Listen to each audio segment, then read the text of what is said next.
We made it this far without talking NFL. That ends now. Week 1 of the season might have made you say, who is this Daniel Jones? The Colts QB putting up big numbers in their stomping of the Dolphins. He became the second QB in the last 30 seasons to lead a team to scores on their first 7 drives of a team debut. He was very good. Threw for 272 passing yards. Had a passing TD, 2 rushing TDs in week 1. And when you put that category out there for Colts franchise history, he's just the 4th QB to do so. Funny enough, he's now the most recent since the guy who was his backup, Anthony Richardson.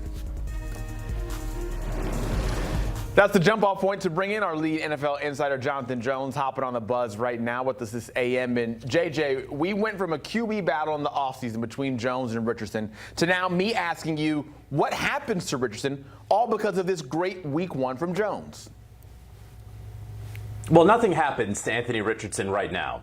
And I would be very, very surprised if anything happens with Anthony Richardson with the Indianapolis Colts in 2025. Here's what I mean by that. First of all, we have spent the last 48, 72 hours talking about just how bad the Miami Dolphins are. So how great is Daniel Jones, first of all, right? You can't have it both ways. It's either the Miami Dolphins are bad or Daniel Jones is the second coming. But Daniel Jones did play certainly very, very well. Now, just like it was with the New York Giants, it's about him stacking these, right? It's about being solid in the second game and in the third game and not just showing the flashes that got him drafted in the top 10, but the sort of sustained success over time.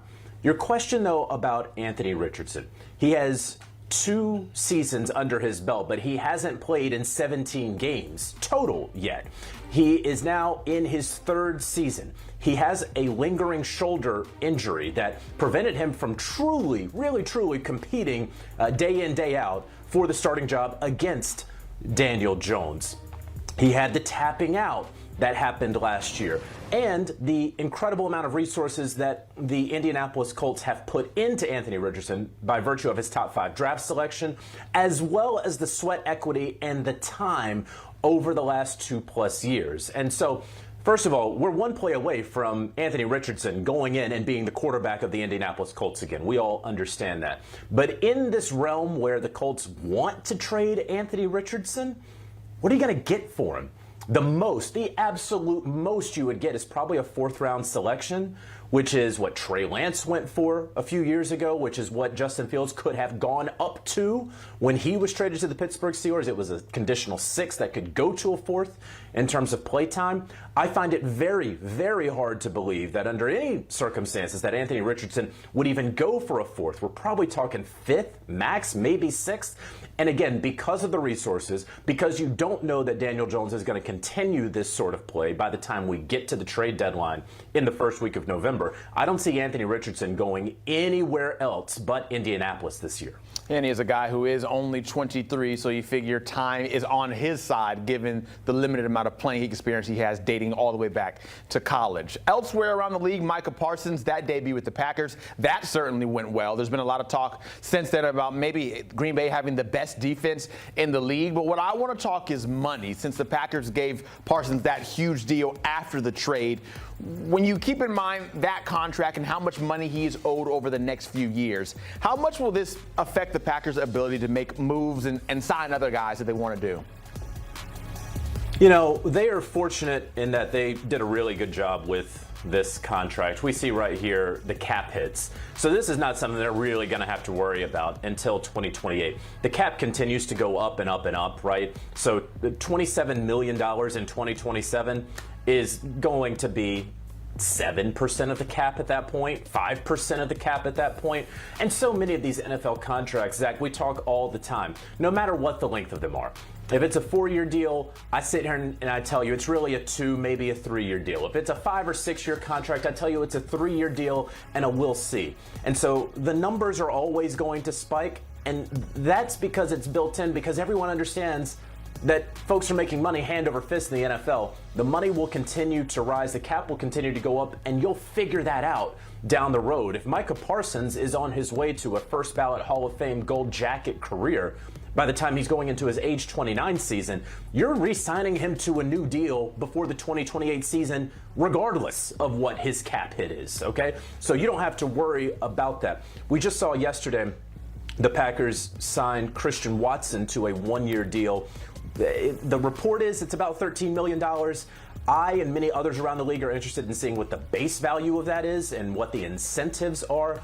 But essentially, they have the money right now. They're about middle of the pack when it comes to cap space for the 2025 season. Next year, it's roughly the same situation. So they have planned very, very well. They have done a great job with their contracts. You just obviously have to keep everyone healthy on such a young team. But if you're talking about the Packers, and if they have the money to make a move down the road, they would have the money.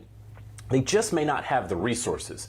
When you give up 2 first-round picks for Micah Parsons, when you're the Green Bay Packers and you don't do that to begin with, and you want to keep all of your draft picks as much as possible. I talked about that trade deadline. When we get to Halloween, and maybe the Packers need something, right? We don't know if they're even going to have 2 of their offensive linemen for this Thursday night's game against the Washington Commanders. But you don't want to give up any more draft pick compensation because of what you gave up for Micah, even if you have the cap space. You mentioned giving up on something. News this morning, the Jets are giving up and releasing their kick returner Xavier Gipson. He had, of course, that costly fumble in the fourth quarter, which then let the Steelers take the lead and get the win. How much of a signal is this potentially to you that Aaron Glenn is saying, hey, we're not messing around. You don't protect the ball. You don't do what we need to make you to win. We're cutting bait. It is 1,000% all about that.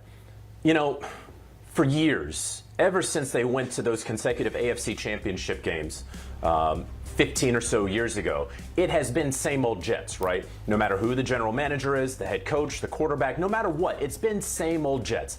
Aaron Glenn, who came up in that organization under Bill Parcells, completely knows that. He knew that when he took the job. And so he has changed so many things that you don't see there. And the vibe and how they handle things within that Jets organization. And, you know, it's funny. I was in studio on Sunday with Patrick Peterson and Bryant McFadden and Joe Musso, and I heard Aaron Glenn talk like, hey, we're not going to stand for that, right, when Xavier Gipson made that fumble. And I said to the guys, I said, hey, he better back that up, right, because if you don't back that up, the guys in the locker room, they're going to see you huff and puff at the podium on Sundays after losses. And then if you don't back that up with action, they're going to know that there is no stick involved here. And so then what do you get on Wednesday morning? You get the stick. And so Aaron Glenn is making it abundantly clear where most teams probably would have kept Xavier Gipson. Let's be honest, right? Hey, you had that fumble. We're keeping you for week 2. And then inevitably, when another mistake happens in week 6, that's when they cut him. Aaron Glenn is making clear it is a new era, a new chapter of Jets football. Yes, we took the L on Sunday, and there are no moral victories.